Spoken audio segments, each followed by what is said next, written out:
네, 12.3 뭐 비상계엄을 내란 사태라고 규정하지 말라고 객관적으로 용어를 써달라 요청을 했는데 저는 그렇게 하기에는 내란의 정황에 대한 국민들의 의혹도 높고 그러고 이것을 단순한 비상계엄이 아니라 내란에 준하는 매우 위급한 상황이었기 때문에 그 용어를 쓰도록 하겠습니다. 그날 상황에 대해서 그래도 오늘 첫 회의, 현안 점검 자리이기 때문에 물어보겠습니다. 조금 전에 이제 다른 의원님들께서 당시 상황에 대해서 공정위원장님을 제외하고 두 분한테 물어봤었는데 그날 혹시 최상무 경제부총리가 비상계엄 관련해서 쪽지를 받아서 주머니에 넣어놨다가 뭐 차관 보한테 넘기는 바람에 자기가 쪽지를 가지고 있지 않았다 이렇게 기재부 현안점검회의에서 이야기를 했는데요. 기재위에서 당시 쪽지 관련한 이야기를 회의에서 나눴습니까? 듣지 못했습니다.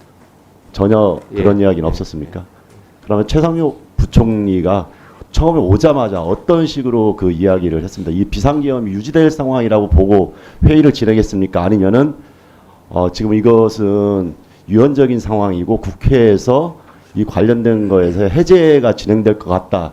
그렇기 때문에 그 상황을 대비해서 점검하고 이런 기조에 대한 이야기는 없었습니까? 그 이후의 상황까지는 어차피 예상을 하지 못했기 때문에 반대를 강하게 하시고 왔다는 말씀을 하셨던 것 같고요. 근데 시장 상황이 지금 어떤가에 대해서 점검을 하고 우리가 어떤 메시지를 낼 거냐, 어떤 조치를 할 거냐 그런 중심으로 논의할 때. 그러면 그 비상계엄 그 상황이 계속 유지될 걸로 판단하고 회의를 했던 거예요? 그 당시로는 그게 회의가 11시 40분에 열렸지 않습니까? 네. 그 당시로는 국회 상황이나 이런 것까지 저희들이 점검하고 할 수 있는 그 경황은 없었습니다. 경황이 없는 게 아니라 그 당연히 점검이 돼야 되는 거 아니겠습니까? 이 조금 전에도 이야기했듯이 이건 있어서도 안 되고 너무 당혹스러운 상황인데 그럼 이런 유연적인 상황이 지속될 거라는 생각만으로 그냥 했다는 거예요? 왜 그러냐면 그 당시에 해외 시장은 그냥 돌아가고 저 여러 경로를 통해 가지고 해외 투자자들이 문의가 들어오면서 불안해하는 상황이었습니다. 그렇기 때문에 모이신 분들이 다 이거에 대해서 어떻게 대응할 거냐 하는 부분에 대해서 그 중점을 두고 논의를 했었습니다. 네네. 그럼 짧게 답을 해주세요. 이 그 경제라는 게 정치와는 별개로 움직여야 된다고 판단해서 그렇게 말씀을 하셨다고도 했는데 사실 이게 굉장히 중요한 정치적 상황이 경제적 리스크를 만든 거기 때문에 연동이 안 될 수가 없잖아요. 근데 경제 수장들이 거기에 대해서 향후 진행 상황에 대해서 고민을 안 했다는 게 저는 이해가 안 가거든요. 그래서 질문을 드렸던 거고요. 금감위원장님도 그렇게 판단했습니까? 유연적인 계엄 상황이 유지될 거라고 판단하고 긴급 점검회의 F4A를 진행했던 거예요?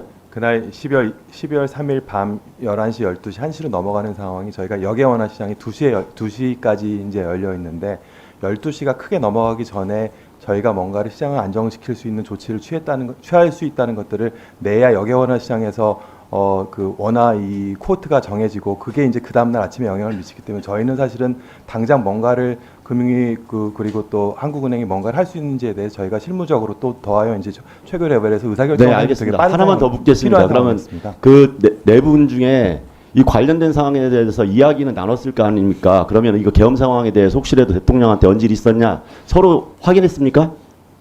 저희 넷다 다 그 자리 그 언론을 보고 알거나 어쨌든 그 11시 전후 상황에 알게 된 건 맞습니다. 그러니까 그리고 아까 말씀드린 건 부총리께서도 뭔지 모르고 끌려갔는데 국무회에서 이런 얘기가 나오기를 본인은 반대하고 박차고 나와서 일단은 시장 안정 조치가 필요하다고 생각해서 저희 넷을 먼저 불러 모았다고 이렇게 말씀하셨습니다. 네, 알겠습니다.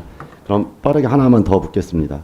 이 관련해 가지고 지금은 금융 그다음에 외환시장 안정화를 중심으로 하고 있는데 공정위원장님한테 그다음에 금융위원장님한테 동시에 묻겠습니다.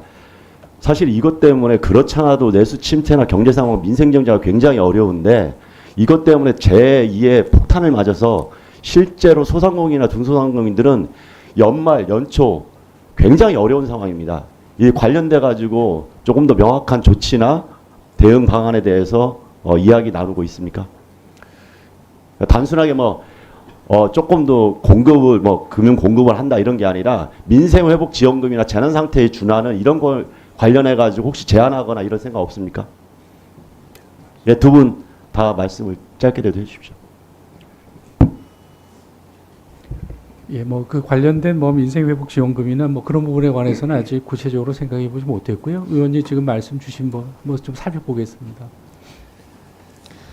지금은 그 연말에 그 정상적인 경제 활동을 하는 게 굉장히 중요합니다.